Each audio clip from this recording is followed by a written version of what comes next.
In today's video, I'm going to teach you what is Decision Element in Salesforce Flow and how does it work.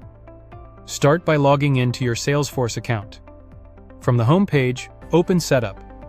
If you see the guided panel, choose Open Advanced Setup to access the full setup menu. In the Quick Find box, type Flows, then open the Flows page and click New Flow. On the selector, choose Triggered Automations and then pick Record Triggered Flow. For this walkthrough, select Contact as the object so the flow can evaluate contacts as they're created or updated. Once the canvas opens, click the plus icon to add your first element and choose Decision. The Decision element is the flow's branching tool. It evaluates conditions you define, like field values or variables, and then routes each record down a matching outcome path. Think of it as an if-else gate. If a condition is true, go this way, otherwise follow the default path. Give the decision a clear label so you recognize it later. The API name fills in automatically, matching your label without spaces. You can leave that as is. Add an outcome by entering an outcome label. Again, the outcome API name is auto-filled to keep everything consistent. Next, click New Resource. This is where you store values the flow can reference, things like numbers, text, records, or formulas. Select Variable as the resource type.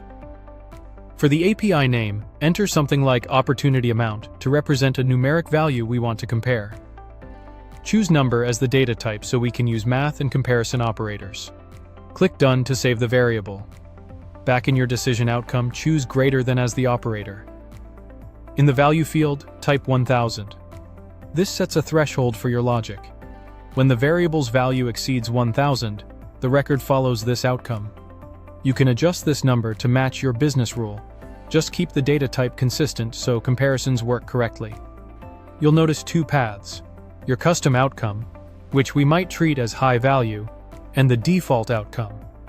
High value represents records that meet the condition you set, greater than 1000 in this example. The default outcome is the safety net.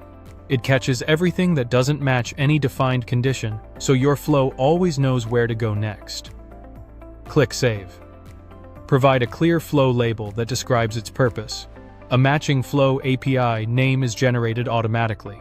Click Save again to store your configuration. That's it for understanding and configuring the decision element, how it evaluates conditions and sends records down the right path. If this was helpful, subscribe for more.